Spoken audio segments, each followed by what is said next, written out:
What's going on, guys? Welcome back to another post-game recap here on Mets Central. And today we're recapping the most recent game where the Mets beat the Washington Nationals 7-0. Before I jump into everything, please be sure to leave a like on the video if you enjoy it. Subscribe if you guys are new, especially if you're a Met fan, and turn on your notifications so you know when I upload or go live on the channel.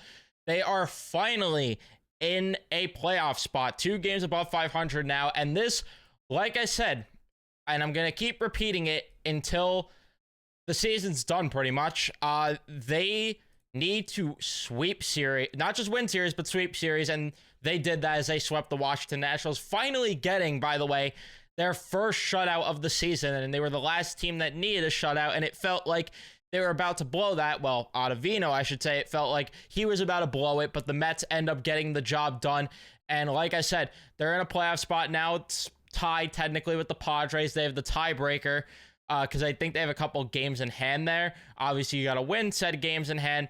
But regardless, all of a sudden, questions are raised where should this team buy? Should they sell? I don't know. I still feel so weird about this team because, I can't remember ever feeling this just weird about any of my sports teams in general, because they're just stuck in a spot where it's like there's this. I just have this rope in my head going internally that's being pulled by 2 different parts of my head.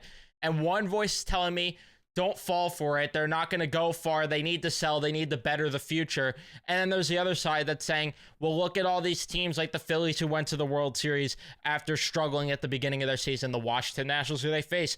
Look at them when they started off like 19-31 and then they won the World Series in 2019. So there's that internal battle that I have on the daily, honestly. And it's days like today where they win and it's like, yeah, buy. And then they lose. And I'm like, no, sell. I don't know, because you look at so much of this roster and it's like, there's elite talent here. Like Brandon Nimmo, he's an elite player. Like, could we just pump the brakes here and talk about how much of a clown Andy Martino was to put Alex Verdugo above Brandon Nimmo when he was doing his Met-Yankee combination team? Stupid. Just pure stupidity. And Brandon Nimmo is proving why he's elite and proving why he's probably the most underrated player in baseball. And this is just everything that I wanted when they moved Nimmo out of the leadoff spot, because this is, again, why I wanted him out. Tacks on 3 RBIs today, gets that big hit. I mean, come on. And he thrives with runners in scoring position too. This is where Nimmo belongs, in the 2-hole. He could draw a walk too if he needs to. I know he didn't today, but I'm just such a fan of that. And then JD Martinez, remember when I said he was in a slump? Well, yeah, 3 for 3 for him today. Pete Alonso goes 2 for 4, getting involved. The bottom of the lineup, definitely a little shaky. Iglesias apparently didn't play because he was under the weather. I hope everything's okay with him. Apparently he had to get like an IV attached to him and stuff. So hopefully things are okay with him. And that's just like, you look at the pitching today. David Peterson actually gave a very solid outing. Maton, David Stern's masterclass, hopefully, with Maton. How about that? Danny Young even gave some outs. Nunez. Ottavino, of course, struggled, but regardless, it's just, again, I just have this internal battle in my head on the daily because I'm just not normal and all I think about is sports pretty much 24/7, because yes, it's sad, but it's just the way that I'm wired. It's just the way that I am, and that's just the internal battle. But I didn't even get to the game, but let's talk about it. The first inning, Abrams grounds out, Lane Thomas with a single, Wood grounds out, then a throwing error by Peterson, not a good one, advances the runner, and then Jesse Winker ends up walking. Riley Adams flies out. We go to the bottom of the first. 2 outs for the Nats, which Brandon Nimmo was just shy of getting 4 home runs in a row, or in 4 straight games, I should say. JD Martinez draws a walk, and then Alonso pops out. We go to the second inning. 2 hits allowed by David Peterson, gets 3 straight strikeouts to work out of a gem. Huge stuff by David Peterson, which again, I'm shocked with the outing that we got, which I'll explain why I'm also shocked later on. But bottom of the second, Mets go down in order. Top of the third, Lane Thomas with a walk, then a strikeout, throw him out, double play there as they end up getting Wood out, and then Lane Thomas, and then Jesse Winker grounds out. We go to the bottom of the third, 1-2-3 inning, and then a 1-2-3 inning, 1-2-3 inning again for David Peterson in the 4th inning.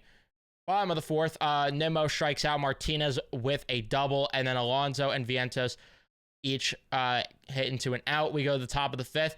And this is where I thought that things were going to go south, because typically the David Peterson thing is things go south for him. One, the third time through the order, and two, just in the fifth inning in general. But Harrison Bader made a really nice catch at the wall for the first hitter to be out. Young grounds out, and then Abrams gets hit. Lane Thomas with a single, and I'm like, yeah, this is probably going to be where things get dicey. But then he ends up forcing James Wood to hit into a ground out, which they kept James Wood in pretty good check, which I'm happy I put him on my fantasy bench because of that reason. But regardless, we go to the bottom of the fifth, a double for Luis Torrens. Bader pops out, Taylor with a strikeout, and then McNeil and Lindor walk. A very good at bat there by Jeff McNeil, vintage Jeff McNeil, and then Brandon Nimmo with a double to make it 3-0. Again, this guy just is elite. He just is. And then Dylan Floro comes into the game. JD Martinez with a single, 4-0. Pete Alonso with a single, 5-0. But Pete Alonso gets thrown out because he tried to be aggressive on the bases, and, well, that did not work out at all. I love Pete. I'm glad he drove in the run. But, man, the base running from him, especially lately. Eesh. But then, sixth inning, 2 groundouts there from Winker and Adams. Yepes gets on with a walk. Garcia grounds out. We go to the bottom of 6, which, again, I could not thank David Peterson anymore for giving 6 innings, 5 strikeouts, only 4 hits allowed, 3 walks. A little unfortunate, because maybe you could have gave him another inning if he wasn't walking a couple batters. But still, thankful to get that from Peterson. His stuff was down today, and he still thrived. So I will take it. I will not complain. Hunter Harvey comes in for the Nats, 1-2-3 inning. Then Maton comes in, gets 2 strikeouts, and then Abrams hits into a pop-out. Loved what I saw from Maton. Love what I saw. That curveball, that thing was beautiful. I'll say it. That thing was beautiful. But we go to the bottom of the 7th. Garcia comes in, 1-2-3 inning. Danny Young then comes in, gets into trouble, hits Thomas, allows a single to Wood, and then Winker hits it to a force out. Riley Adams strikes out. A wild pitch, then advances Winker. Yepes with a walk, and then Nunez has to come in, gets the ground out. Then we go to the bottom of the 8th, where Nimmo strikes out. Martinez and Alonso each get singles, and then Vientos makes it 3 in a row, 6-0 Mets. Torrens pops out. Bader, though, with a single, 7-0. Tyrone Taylor flies out. We go to the top of the 9th, where Ottavino, of course, made it an adventure, allows a single, hits a batter, a wild pitch, strikes out Abrams, walks Thomas, and you thought, yeah, here we go. Diaz is going to have to come into this game, isn't he? And then he gets the last 2 strikeouts, and we are here not complaining as they get the job done and win. So, huge win there. Like I said, it's not just winning series. You need to start sweeping series, because you dug yourself such a hole that this is the hand that we're dealt, and you got to start winning these games and sweeping series if you want a legit shot of being a playoff team. But now the Rockies come into town, so obviously, again, easier said than done to win games, but you got to beat up on the Rockies. Like Manaea versus Gordon, who has a 7 ERA. Beltner has 1 win on the season with a 5.2 against Scott on Saturday, and then Quintana versus Quantrill. Like, these are pitchers that should be hittable, but remains to be seen. That is going to be it for me. Thank you guys so much for watching. Don't forget to leave a like if you haven't. Don't forget to subscribe. Turn on your notifications so you know when I upload or go live, and I'll see you guys in the next one.